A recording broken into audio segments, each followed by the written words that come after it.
Kia ora, welcome. My name's Jamie, and I'm here to present to you in hopefully 5 or 6 minutes a presentation about why mindfulness is a great skill to have. Mindfulness, meditation, or as I'm going to start referring it to, is the gift of presence, this capacity a human being has to be present. It all hinges, I think, around this idea that we need an open mind, a mind open to possibility, a mind that has a big view, has qualities of wonderment and question and inquiry. It's also, there's this premise here that if we calm our minds, if we calm particularly our nervous systems, and learn to do that for ourselves, that we have access to clarity, and out of that clarity I believe and experience creativity. And creativity for me has a lot to do with a life of meaning. When we're connected to our muse, our life has meaning, and that can be expressed in all sorts of professions, from engineering through to art, to music, to sport, to just the daily presence to offer someone a smile and see them, as opposed to missing opportunities like that. So I'd like to begin with a quote from Antoine Saint-Exupéry, who says, if you want to build a ship, don't drum up people together to collect wood, and don't assign them tasks, but rather teach them to long for the endless immensity of the sea. And I think it's relevant because if you want to teach people to be mindful or to have a practice, a habit of meditation, don't assign them tasks. Try to offer them a glimpse at the wonder, the freedom of being. So I'm going to put this word in here. So I see the benefit of a practice of meditation, mindfulness, really hinges around doing. We do doing so well. Our schools are a lot about doing, and obviously the economy is doing, and we have all these time-saving devices so that we can do lots of things. And we do it really well. But what I think that's given us in a way is an inertia, and I might struggle to spell this, but momentum. That inertia and momentum means that even when we have our best intentions to sit down and have 10, 15, 20 minutes plus of mindful breathing, that actually our nervous systems, our brains continue to fire all those gossiping neurons, and it has this momentum, and so we're bombarded by thinking, and we think that is a failure, and so we give up. But it's not really, it's just a reflection of this culture of doing. So what I want to put in here is, this is what we're proposing here, is we make this a little yin yang here, and in there we have we balance our doing with this quality of being.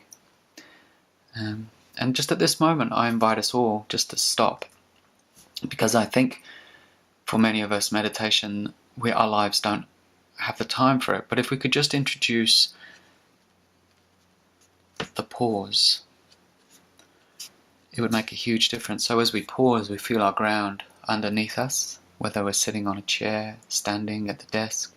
We might recognize the inertia is here right now in the temptation to switch off this and go and look at something else. Yes, I see that. And then we contact with our breathing.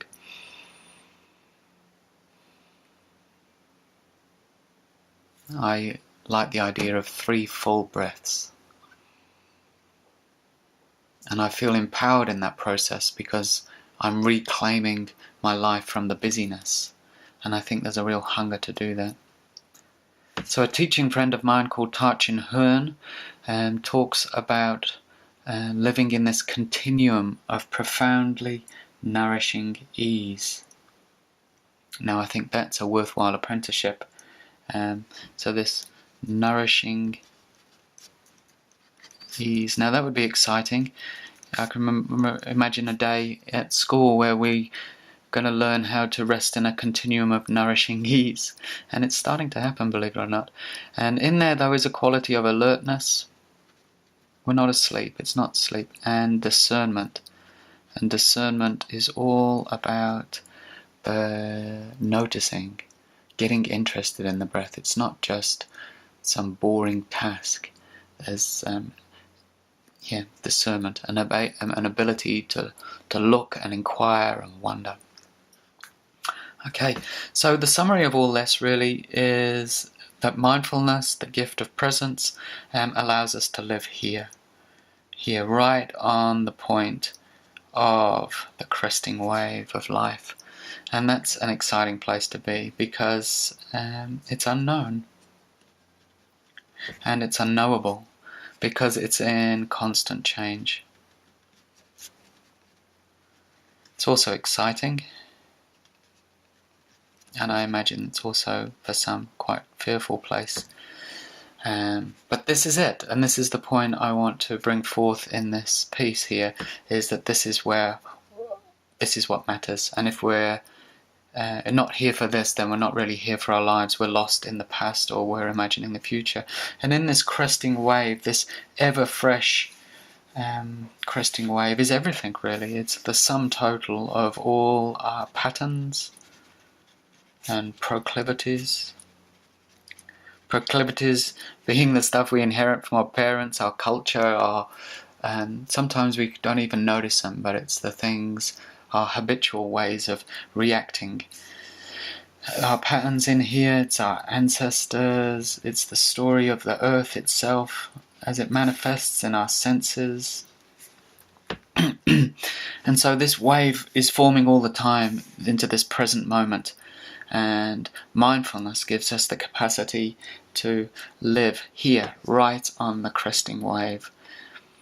I think it has huge implications for our health and for psychological well-being. I really enjoy the idea that this whole project is about integration.